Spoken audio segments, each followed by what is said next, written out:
What's up, everybody? Today I'm going to be talking to you guys about a farming guide because there have been quite a bit of information that has been coming out about like farming and whatnot, but there hasn't really been a very easily coherent farming guide recently. So I'm going to take liberty here and I'm going to showcase to you what I have. I've done some research on the experience gains from every single farm. I've gotten more experience with it, and this is also based off of a VOD review of the World Championship Series. Congratulations to Ramgoat, by the way. That was a fantastic showing. I really enjoyed every single person, but this is my experience after having tried to implement. And don't get me wrong, I'm not going to be nearly as good as Abe or whatever. I'm only an S rank. I'm not double S, or I'm not the top. I'm not the #1 player in the world. But this is just based off of my information from, Abe, Chichiri, TTV, Yuto, Koshikoshi, no #1, like everybody there who was playing DPS. And this is just my experience as a DPS player on how you can progress and play to win rather than gamble on the win. Which is something that I've noticed a lot from S-rank players, is they're kind of gambling on a win. They're staying in fights too long. They're situating themselves with the intent to kill rather than the intent to get ahead. And in a game like this, the intent to get ahead leads to more deaths, or not deaths for your team, but more kills and a much better situation. So first things first, I'm going to showcase to you all of the information that I have here. This is going to be the experience gains. This is an older form of the map. At the bottom left, I have a key with all experiences from every single thing in the game, with the exception of the skull robots and the bosses. But through my experience, I've kind of, I've gotten more information on them. I'm not 100% sure if the boss experience changes between first and second boss, so take this with a grain of salt. But I'm going to add in Nappa is worth 200 plus 90 from the damage dealt to the god of destruction from the damage, so long as that damage is maximized. That is just extremely specific. So generally speaking, 290 experience. And then Skull Robot is going to be worth 350. But as you see, obviously the juiciest things in the lane is going to be the Kai, and then in the late game it's going to be peel-off machines. Anything that's starred really is going to be big. And then the Barbarians especially. If we look at bot lane, the difference between bot lane and top lane farm is that Barbarians and Bear Warriors are worth more, and they're the ones that are going to reset every Xeno cycle. Whereas Tambourines are the ones resetting on top lane. So that's why this is 450 experience, and this is 600 experience. The jump between this is pretty hefty, honestly. And in general, bot lane is about a third juicier than top lane throughout like the entire game, really. So this is part of the reason why bot lane is so big on dueling, right? So whenever you're looking at top lane and bot lane competitive team compositions, bot lane is going to be very heavy on the duel. And what I mean by that is they're going to be the ones that are fighting for longer periods of time, or they're going to be able to poke from a distance, whatever it's going to be, or they're going to have extremely high burst damage, especially in the early parts of the game.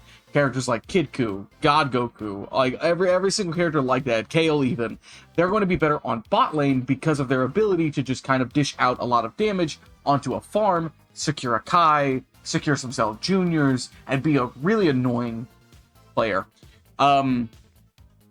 So bot lane is going to be your early game carry, as top lane, on the other hand, is less juicy. So it's kind of weird to say it, but these guys are going to be your late game carry.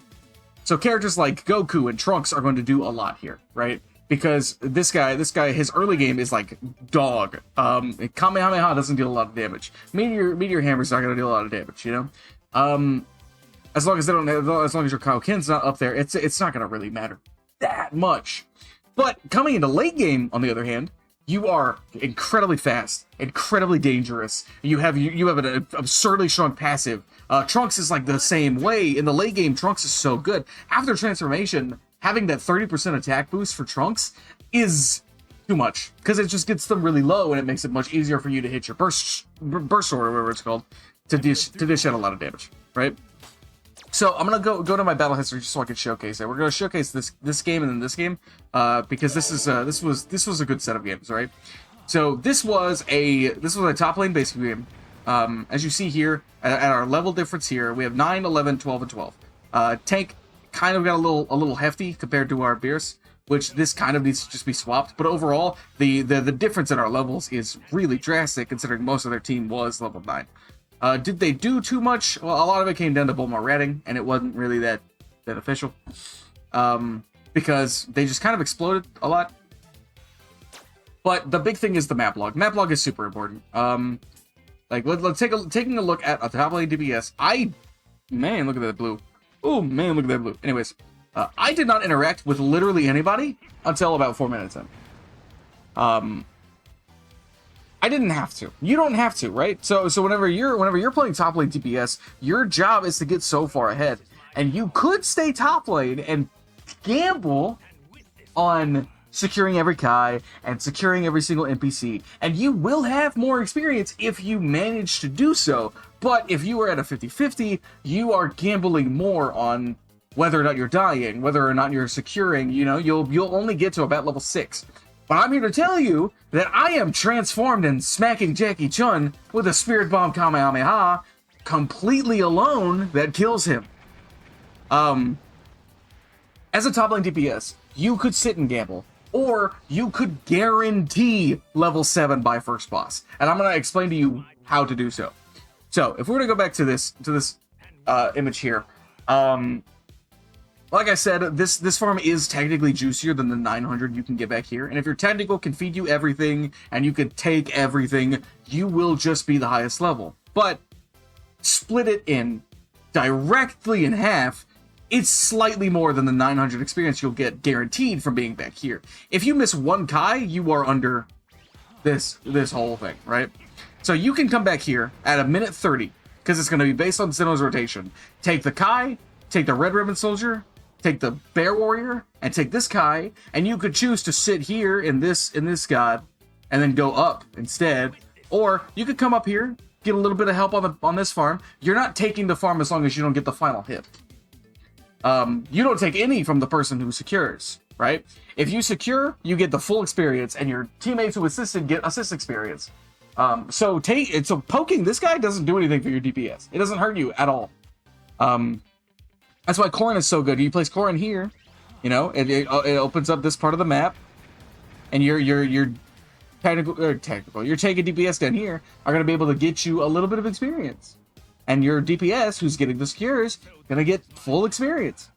You'll notice that I'm mostly talking about the DPS is taking all the experience. Yes, please give it to your DPS. If your DPS is under your level, you have been a bad teammate. You need your DPS to get much higher.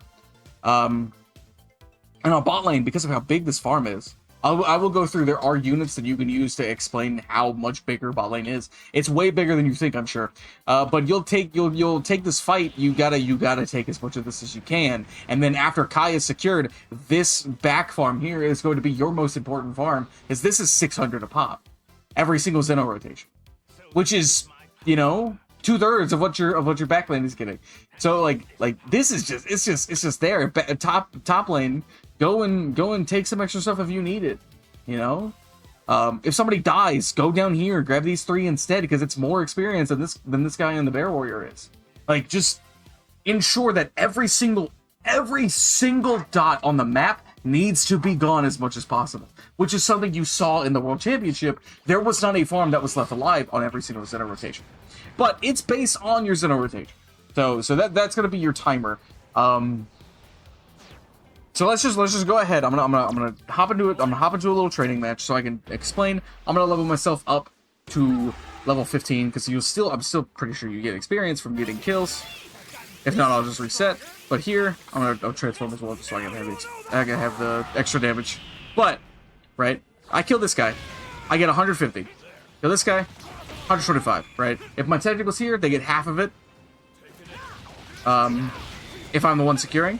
Otherwise, I get half of it if they're the one.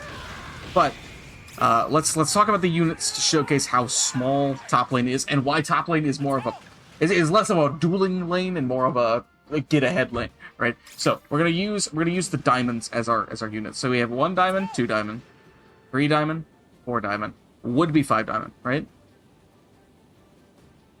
So 5 diamonds of units.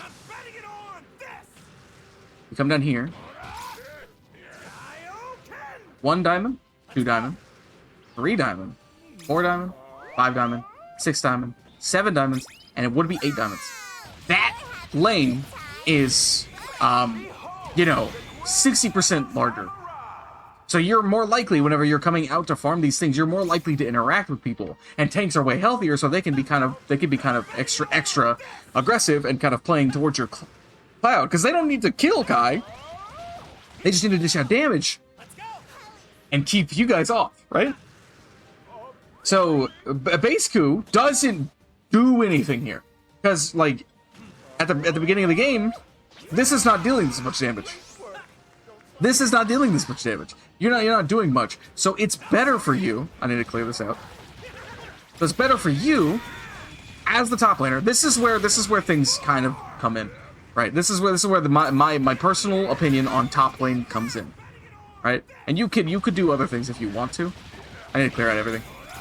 But these guys here are for your top lane. You don't have to guess whether or not you're going to be level 7 if all you do is take every single back Kai as they spawn after the first encounter of top lane, right? So in top lane, you're likely not going to get it unless you're playing Trunks or someone of that nature, but you go for this guy, you try to secure it, and if you do, you back up, you grab these guys, you grab your little dudes. And then, the moment that says 130, I would like to see you in this gun, ready to go. You come back here, boom, blow it up. Make sure that everything here is gone, right? Everything here is gone. Ensure that every time. And if you see your bot lane is in a little bit of a pickle here, and they're getting swamped, or maybe they're playing like super aggressively and they're going for their back farm, you could overextend a little bit here and take this farm, because this farm is gonna not gonna reset whenever Sinnoh resets. So I'll wait for the next Sinnoh reset so I can show. Huh? Boom. Sinnoh resets. Let's watch Sinnoh. Sinnoh gets, I believe, past the first God of Destruction. Boom. And Kai's respawn. You come over here, you get these Kai.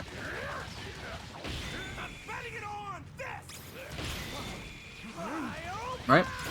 Now, as for bot lane DPS, you guys are kind of like, you guys are really swingy at the beginning of the game because of how strong you are, generally speaking. God Coups probably don't do this because of your ult timer, but if your ult timer is less than 80 seconds, and you get first Kai and you are level 5, whatever you do, get this Kai, right? You have a guarantee on this Kai, because all you have to do, I didn't hit it in time, that is so funny. All you have to do is ult this. Keflis, ult it. You know, oob, ult it. Just ult. And then ult it, and then back up and take the farm. Just take the farm. Just take the farm. Just take the farm. Really, just farm, man. And so whenever you're doing this as top lane and you're taking this back farm and this back farm, and maybe you're extending for these guys sometimes, letting you know whenever your tech is maybe your tech decided to rotate down. If your tech is rotating down, they're not going to be there for time for these 3 tambourines, or this Red Ribbon Soldier and these 2 tambourines.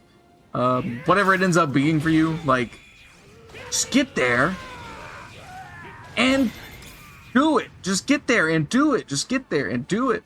No questions asked. By first boss, you should be level 7 and ready to take this guy out as fast as possible. I also have some information about Jackie real fast so that you guys can stop losing Jackie. Jackie only jumps to adjacent clones.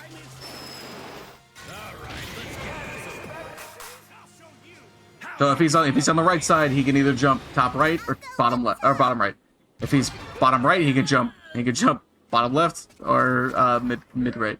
So anyways, farm more, please, for the love of God. That's all I'm asking, is for you to farm. If you gamble on your win and you lose a fight and you go back in and keep gambling, they're gonna have so much pressure, so much aggro, so much possibility. Also, rectification. I thought it was 3 tambourines that spawn. Actually, it's 2 tambourines and a red ribbon soldier, which is way weaker than 3 tambourines. So just keep that one in mind as well. It's actually only 425. Hey, mistakes happen in your research, you know? It's good to have everything kind of set up together so that you can see. As well as on the image, I do say dealing damage to a god of destruction is going to give you only 1% of the damage, 1% of the damage as experience. So it's like not completely and utterly useless if you can get a good burst in. Because I mean, like, look, watch this. You know, that's 300 damage. That's actually more, and I think it's because we are like just so far ahead. So it's like it's not static, man. It's not static, but that guy only gave me 4. That guy gave me 400. I don't know exactly what it is about Gods of Destruction. Maybe they changed it in recent patches, which make it so that's actually 2% of the damage. But whenever I was doing research in the past, it was only 1%. It might be 2. Hold on. Wow.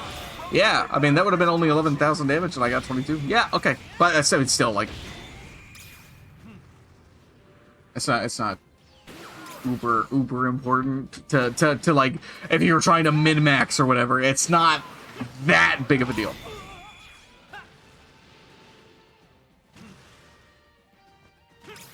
Anyways. Yeah, TLDR. Top lane. This belongs to you. This belongs to you. Bot lane. This is super important to fight over. Get this guy if you can. If you can't, oh well. Come back, get these guys first, then clean up your Cell Juniors. Everybody, ensure that you are taking whatever. Technical, this guy, these guys, they're all you. All you. All you. Ooh, Starred Frieza Force soldiers don't actually pay that much. Wait a minute. That's 30% there. Do you change? Are you a different phase? Chat, that's news. Okay, yeah. So mid farm, does mid farm do that for both? Actually, you learn new things every day. But Starred enemies still give quite a bit more than they should. It's just Frieza Force. What? Frieza Force soldiers when Starred don't give 30% more experience. They give like 5 additional. That's okay. Yeah, the late game farm bot lane. Anyways, yeah. But if you go back and you help, you also are risking this, right? So let's just talk about this real fast, just so you can understand. This guy here is very dangerous, especially in a Superstar game. If you are playing top lane, you can pull back and help if you need to do so, but generally speaking, you don't want to gamble on that situation. Bot lane, on the other hand, you guys are on offense. So as a DPS, especially one like Godku, you can kind of just get right here and stop them, and stop them, and stop them. It's dangerous. It's very risky. It's very dangerous. But generally speaking, that's what you want to do. And then, you know, head down immediately. Like maybe before Zeno finally makes the rotation, just start heading back down. Come back over here and poke the Kai. Try to get the Kai as fast as possible. But yeah. Top laners, I would like to see you here more. You can play forward if you want to, but if your character is like Base Coup or Trunks, interacting is more dangerous than anything. And anybody can really do it. Anybody can go back and do it, but bot laners are very defensive and strong at brawling. Top laners tend to be more offensive and fantastic in the late game. But that's about it. I want to see you guys transforming more. Yeah, I don't know what else. I don't know what else to say. I'm gonna leave this image as the last bit of info for you, just so that you can come back in, and if you wanted to skip to the end, you can see the farming lines. There are some slight deviations from what I've understood. This is actually not 450; it's 425. And then bosses are really not that big for experience gain. And this number might be 2%, but I don't know when that ever happens or if it becomes that way. And then start enemies, again, 30% more on everything except for these guys in the mid farm on top lane, which seems like a bug more than anything. But yeah, this is just my experience and what has been working for me. My technical, whenever I was playing with my you know, that, my whenever I was playing with my friends, anybody who did that top lane strategy was enabling me to win very simply. There was no gambling on wins. We had people forfeiting at 5 minutes in because our top lane DPS was 2 to 3 levels higher. You are going to be higher level than them at the end game. That's just the way that... There's no, oh, you might be. No, there is no might be. You just are. But yeah, thank you for coming to my TED Talk or whatever. Stay frosty. I'll catch you later. Peace out, chat.